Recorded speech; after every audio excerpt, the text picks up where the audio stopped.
Welcome back, everybody. This is episode 27 of the Clappercast. My name is Sean. I will be your host this week. My regular co-host, Burke, he's off on the injured reserve this week. We'll be reevaluating him later in the week to see if he can return for the next episode. It is November 5th, 2019, and we are now just over 1 month into the NHL season, so we started to see some actual hockey news coming out through the week as teams start to settle in and stories start to develop a little bit more than they had been so far. First, I just wanted to discuss this interesting proposal to the schedule that an Athletic article earlier in the week developed, I guess I should say. They refer to it as the Toews Schedule, as the idea stemmed from Jonathan Toews mentioning that he's being tired all the time from all the traveling, the late nights, the overnight flights, the home and homes, and just all the weird scheduling quirks that the NHL's had over the years.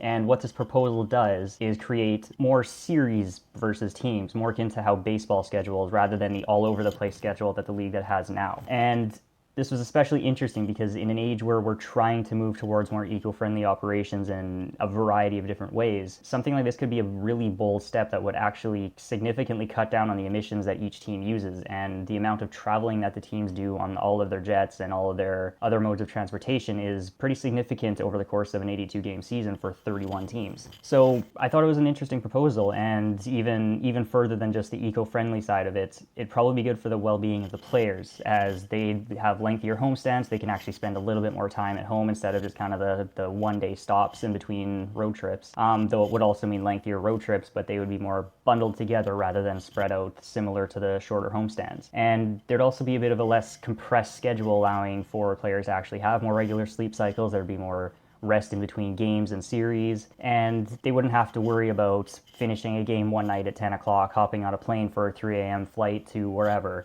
and then try and sleep before the morning skate that day at like 10 or 11 in the morning, which over 8 months of the NHL season is going to be a massive drain on any player's energy level. How it relates to us as fans is that we get to see more built-up rivalry stemming up, similar to how the Sharks and the Golden Knights earlier this year played a whole bunch of games back to back to back, right, against each other between the preseason and the regular season. Though on the other hand, it also does mean that they're going to go longer without playing each other later in the season. One other downside, I guess, too, depending on how the schedule is broken down, is that certain cities may not get to see certain players for years at a time.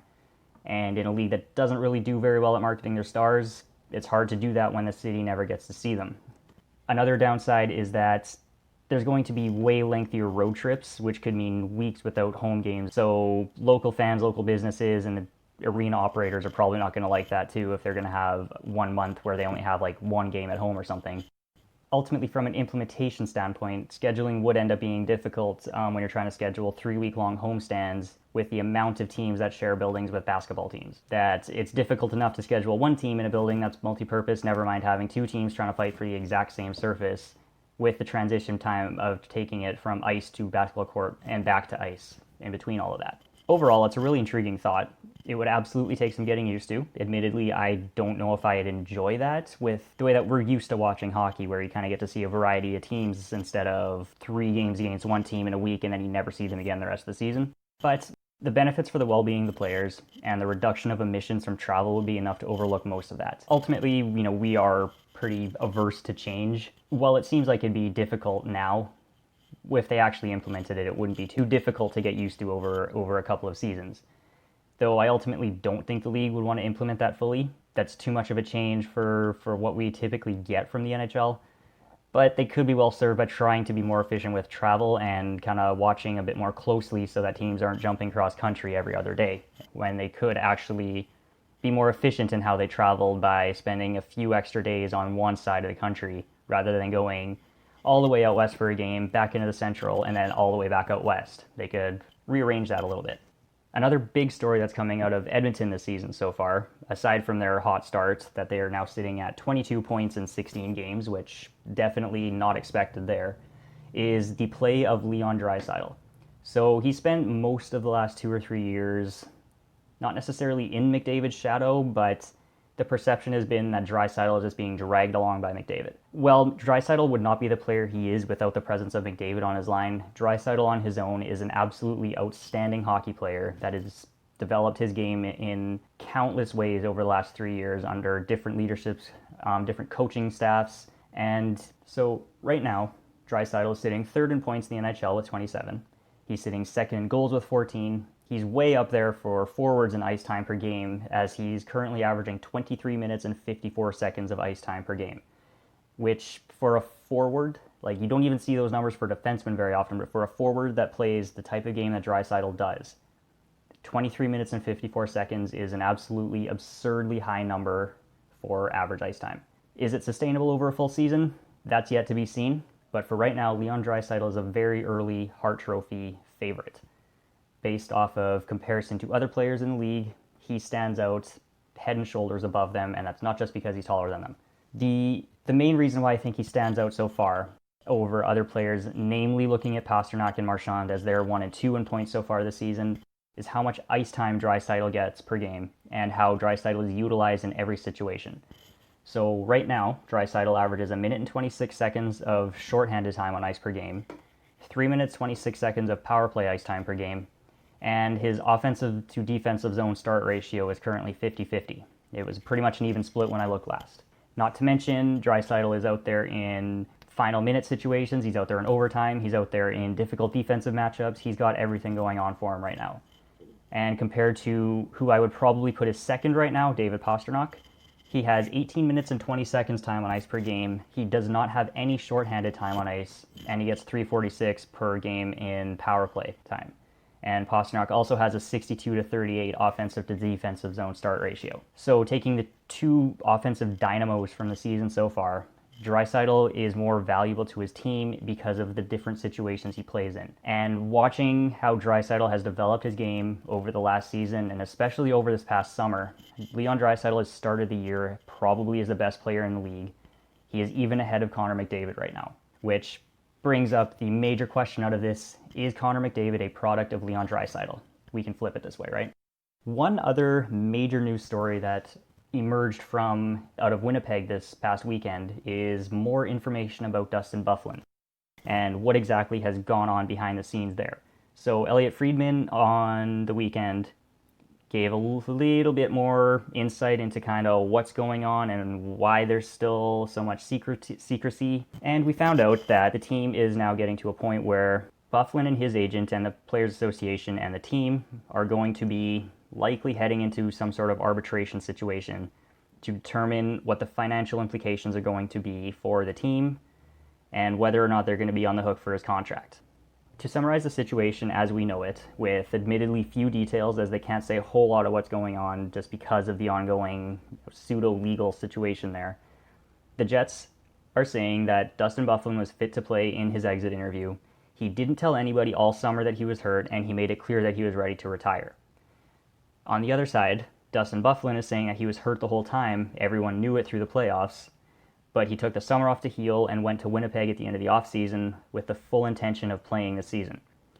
But he got there, his ankle acted up when he started skating.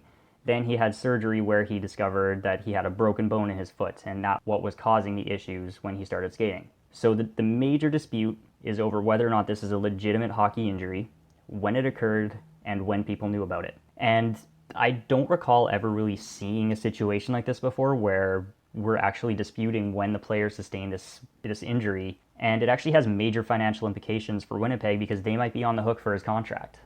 That's going to be really difficult for them to manage if this doesn't go their way. But there's a lot of skepticism that goes into this situation revolving on how nobody noticed that he had a broken foot. That unless this is some weird tiny little bone that you can't see on an x-ray, which I have to imagine they would have given him some sort of image testing when he was hurt originally and in the healing process last playoffs, how did nobody notice this? So that's either major neglect on the medical staff at the time Buffalon was injured last season, or he actually hurt his foot over the summer somehow, and it's ultimately not the Jets' fault.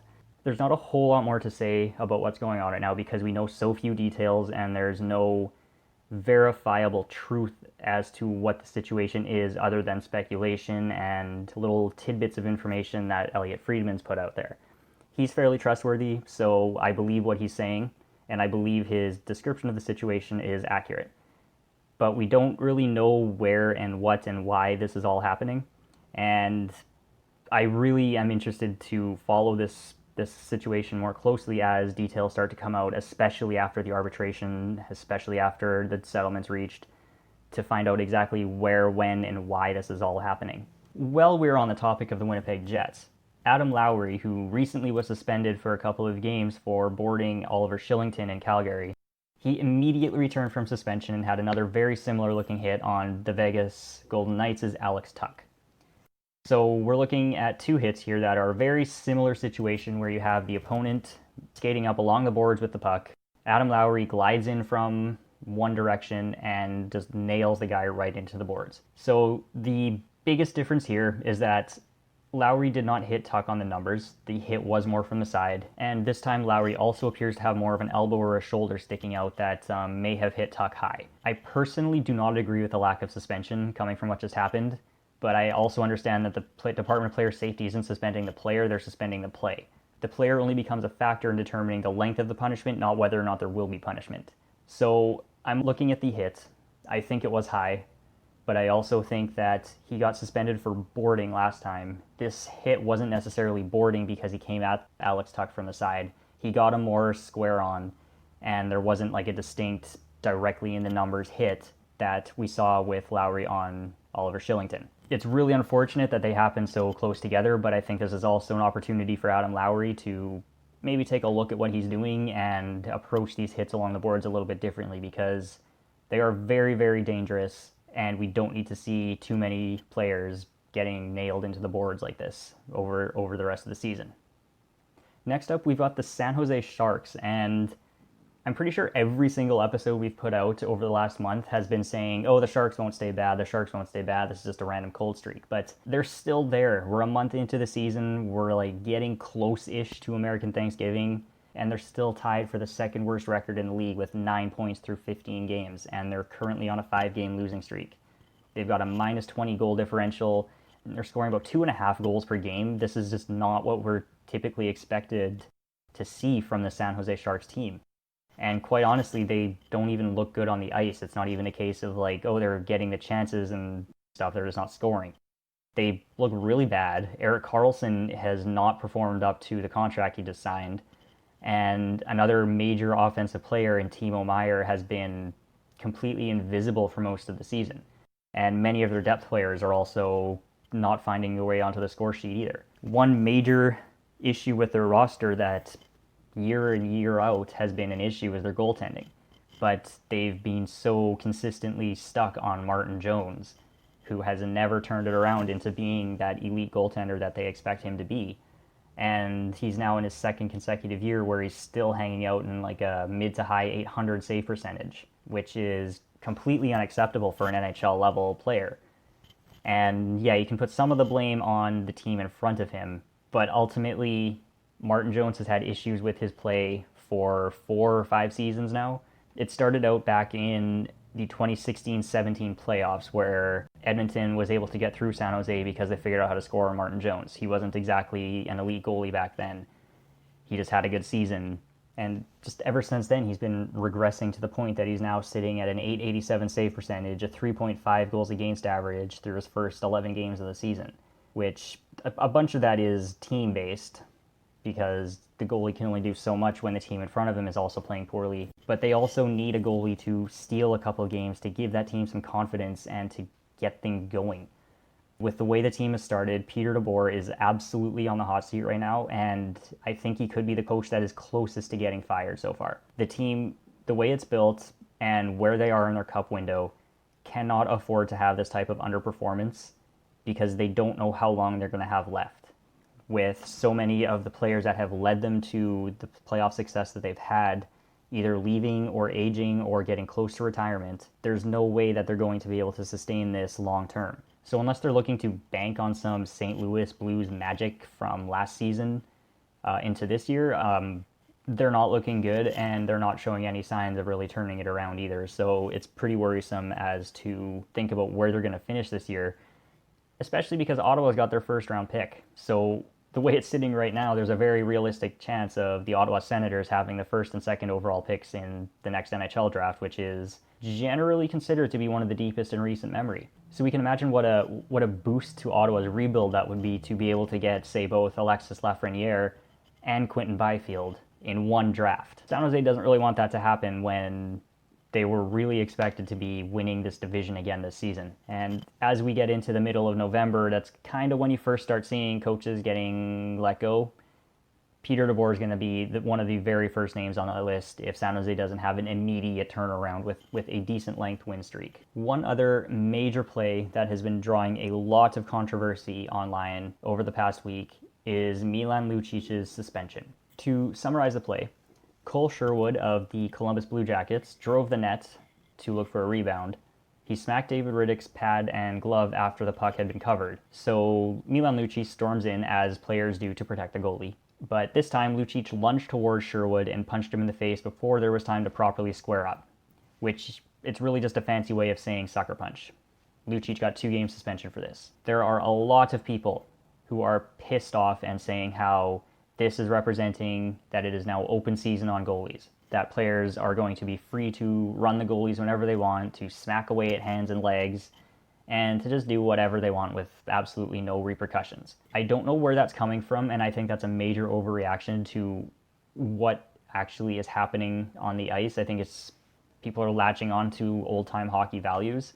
There's nothing wrong with standing up for your goalie. And this leads right into my rebuttal that how many times per game do opponents drive the net, smack away at pads, and scrums break out in front of the net, and nobody gets sucker punched? What Lucic did was completely unnecessary. It does not signify some sort of softening of the game, clamoring on for the good old days, and it does not mean open season on goalies. Milan Lucic could have very easily stormed in and done exactly what almost every other player does: grab the guy's jersey at the chest, shove him away, throw a few jabs into the chest, and push him back into the boards. Or you challenge Sherwood to a legitimate fight then and there, in which case Sherwood will either fight Lucic for what he did, or one of Columbus's other fighter players will step in and protect his own guy. There's absolutely no reason that Lucic has to storm in the way he did and jump the player. The punch was absolutely unnecessary, and it was an emotional overreaction by a player who appears to be trying to cover that massive turnover he just had that led to the chance in the first place. I can see why people are upset, because on first glance it looks like Lucic is being suspended because he stood up for his goalie in a way that not many other players will. But he's not being suspended for standing up for the goalie, he's being suspended because of how he reacted. And the action that he took wasn't appropriate for the situation. Ultimately, all Lucic had to do was get himself between Sherwood and the goalie, grab the jersey, grapple with him a little bit, give him a couple jabs to the chest, and move on, just like any other player will. And a couple last tidbits of really, really interesting and heartwarming stories in a way. First one being the Vancouver Canucks are in a massive offensive outburst right now. So in 5 of their last 6 games, as of the recording of this episode, they have scored 5 or more goals, which is just an incredible showing by an energetic, exciting, and youthful team. Elias Pettersson got first star of the week for his work, and in true hockey player fashion, he immediately passed off the credit to the other 4 guys on the ice. Which brings up one of 2 things for me. First is that the Canucks are playing shorthanded all the time for some reason, which I would be really scared to see how they do with 5 other guys on the ice. Or he's just forgetting that the goalie counts too. Either way, they're doing really well right now, and they are a team that we should all be tuning in to check out because it's a great representation of the excitement, the speed, and the offense that the league wants to get more of in the sport. One other team that is doing exceptionally well right now is the New York Islanders, who are now on a 9-game win streak. After a little bit of a slow start to the season, they have picked it up in a big way with 9 consecutive wins. They are sitting 5th in the league. They are sitting 2nd in the Metro. They're playing an excellent team game right now that has both maintained the defensive prowess of the team from last year, as they're currently best in goals against per game, with 29 goals against in 13 games. But they're also doing a bit more scoring this year, as they've got 40 goals in their first 13 games, which isn't exactly an offensive explosion like the Canucks are having, but it's still doing better than they did last year, where they were winning a lot of 2-1 games. Now they're able to push a little bit more and score just a couple more goals every other game. And with that, I'd like to take a chance to thank everybody for listening to Clappercast this week. Make sure you follow us on Instagram at Clappercast Media or on Twitter at Clappercast, and from there you will find throughout the week, anytime we post any content, any new updates on league news, and just our ideas, thoughts, and opinions on stuff that's happening throughout the league. So thank you again, and we will see you all next time.